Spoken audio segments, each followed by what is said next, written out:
नमस्कार, इंडिया की दहाड़ देख रहे हैं आप। मैं हूं आपके साथ होम पाटे।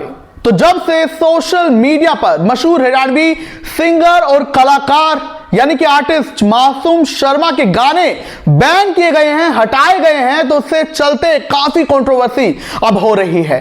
सरकार के इस कदम की आलोचना लगातार मासूम शर्मा के फैंस और खुद मासूम शर्मा ने भी ये बात कही है कि कोई उनके खिलाफ जानबूझकर उन्हें टारगेट कर रहा है और उनके गाने डिलीट किए गए हैं। और जब से ये कंट्रोवर्सी छिड़ी है, बवाल छिड़ गया है और लगातार सोशल मीडिया पर ये हैशटैग ट्रेंड कर रहा है that I support Masoom Sharma, यानी कि मैं मासूम शर्मा का समर्थन कर रहा हूं। और उन्हीं सोशल मीडिया यूजर्स ने ये सवाल पूछे हैं सरकार से कि अगर आपने ये गन कल्चर और अश्लीलता के चलते मासूम शर्मा के गाने डिलीट किए हैं, तो फिर अमित रोहतकिया, अजय हुड्डा और फौजदार के गाने डिलीट क्यों नहीं किए गए? उनके ये गाने अभी तक YouTube पर क्यों हैं? वहीं आपको बता दें कि खुद सिंगर मासूम शर्मा ने जब उनके गाने डिलीट हुए थे तो वो खुद सोशल मीडिया पर लाइव आए थे और उन्होंने लाइव आकर ये कहा था कि उन्हें जानबूझकर टारगेट किया गया है, क्योंकि सरकार के पास, उनके मंत्रियों के पास और IAS अधिकारियों के पास इतनी फुर्सत नहीं कि उनके गानों को छांटे और उन्हें डिलीट करें। ये कोई पब्लिसिटी डिपार्टमेंट में बैठा हुआ आदमी है जो कि उनसे रंजिश पाले हुए हैं और वो इसी वजह से उन्हें टारगेट कर रहा है और उनके गाने डिलीट कर रहा है।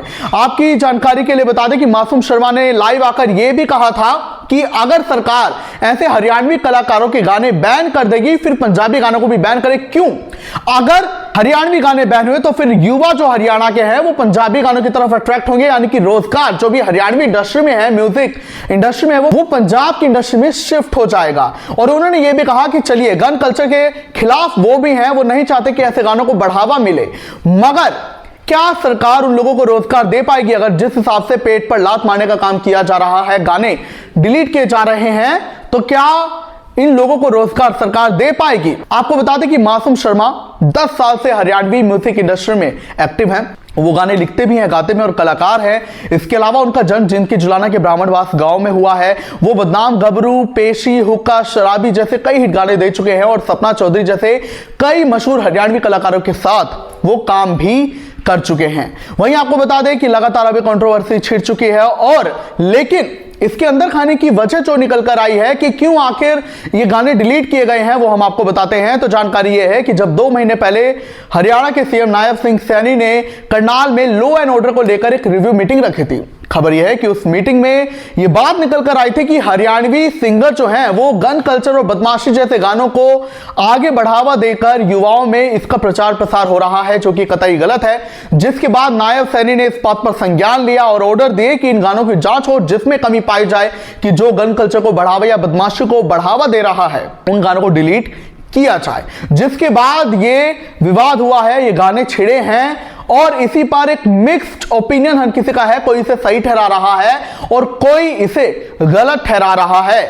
वहीं आपकी जानकारी के लिए बता दें कि अगर ग्राउंड लेवल पर बात करें तो हाँ, कई ऐसे गाने रहे हैं। बात मासूम शर्मा की नहीं है, बात कुछ ऐसे गानों की है, हरियाणवी या फिर और भी बॉलीवुड टाइप के गाने भी हैं जिनमें युवाओं पर गलत असर पड़ा है।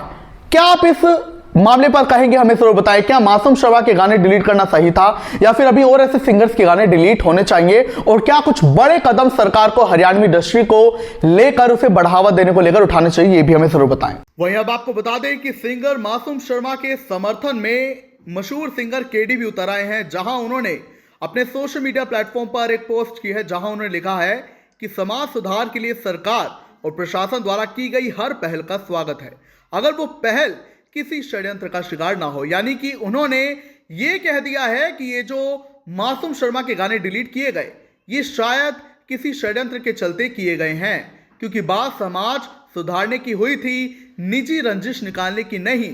तो यानी किस ओर इशारा है KD का, ये आप समझ जाइए कि वो भी मासूम शर्मा के समर्थन में हैं।